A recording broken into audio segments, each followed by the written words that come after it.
दद्दा का गद्दा। प्रसंग 2। आनंदपुरी में दद्दा को सब प्रकार के सुख थे, केवल एक ही दुख था गद्दे का। उनके पास मन माफिक गद्दा नहीं था। घर से और सामान तो ले आए, लेकिन गद्दा नहीं ला पाए। घर में गद्दा डबल बेड का था, यहाँ दद्दा सिंगल हैंड थे। डबल बेड वाला लाना तो चाहते थे, लेकिन घर वालों ने इसकी इजाज़त नहीं दी। दद्दा ठोस आत्मनिर्भर टाइप व्यक्ति थे। वे चाहते थे जो भी उनके नीचे रहे वह भी आत्मनिर्भर होना चाहिए, भले ही गद्दा क्यों न हो। लेकिन उनका गद्दा उनके इस आत्मनिर्भर सिद्धांत को माने ही माने यह जरूरी नहीं था, क्योंकि जैसा दद्दा का व्यक्तित्व था वैसा गद्दा पूरी आनंदपुरी में मिलना मुश्किल था। दद्दा अपने जैसे गुण अपने गद्दे में भी देखना चाहते थे। प्रदेश में गद्दा का अभाव बहुत बड़ा अभाव हुआ करता है। अधीनस्थों ने प्रयास करके दद्दा के लायक गद्दा खरीद ही लिया। गद्दा पाकर दद्दा के प्रवास की पीड़ा थोड़ी कम हो गई। दद्दा ने अपनी नौकरी के 2 कम 27 साल में पहली बार गद्दा खरीदा था। इससे वे मन ही मन गदगद जरूर थे, लेकिन पहली बार में ही उनकी खरीदारी के कौशल की पोल खुल गई, क्योंकि यह गद्दा दद्दा की कैटेगरी का था ही नहीं। खैर, खरीदा गया दद्दा आत्मविश्वास के अतिरेक से भरा हुआ था। वह नीच होते हुए भी अपने आप को दद्दा से उच्च समझा करता था। इसका प्रमुख कारण तो यह था कि दद्दा के इस गद्दे में एक आत्मा निवास नहीं करती थी, बल्कि अनेक आत्माएं अतिक्रमण करके घुसी हुई थीं। अलग अलग आत्माएं दद्दा के गद्दा को आत्मनिर्भर नहीं बनने दे रही थीं, बल्कि अनेक आत्माओं पर निर्भर गद्दा दद्दा के आत्मविश्वास को भी हिला देता था। दद्दा के गद्दा में घुसी प्रत्येक आत्मा अपने आप को संपूर्ण इकाई मानकर चल रही थी तथा दद्दा रूपी परमात्मा को ही गद्दा पर से अपदस्थ करने की सोच रही थी। दद्दा का गद्दा रूपी राष्ट्र एकता में अनेकता और अखंडता में खंडता का प्रतीक बन गया था।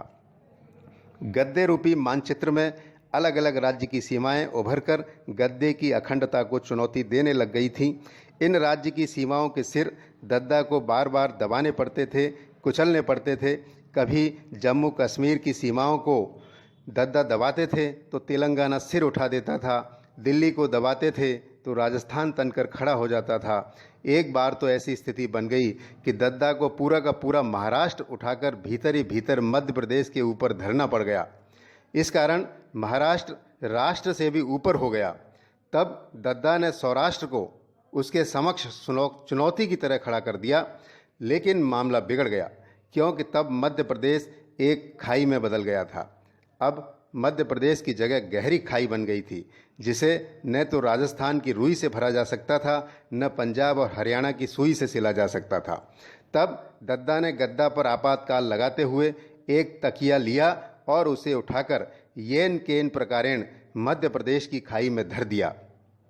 गद्दे में मध्य प्रदेश की जगह घुसा हुआ तकिया अपनी पहचान जरूर खो चुका था, लेकिन उसने मध्य प्रदेश को नष्ट होने से बचाने के लिए अपना बलिदान कर दिया था। गद्दा हित में तकिए द्वारा किया गया यह त्याग दद्दा को द्रवित कर गया। गद्दा के इतिहास में ऐसा उदाहरण दूसरा मिलना बहुत मुश्किल है। दद्दा के पास 2 तकिए थे, दोनों गद्दा के साथ मुफ्त में आए थे। तकिए गद्दे से भी निकृष्ट निकले और गद्दे के टूटने से पहले ही टूट गए। गद्दा के टूटने की बात समझ में आती है, किंतु तकियों के टूटने की बात समझ में नहीं आई। गद्दे ने दद्दा का शरीर जब जब तोड़ा, तब तब तकियों ने खुद टूटना स्वीकार करके दद्दा के टूटे हुए शरीर को जोड़ डाला था।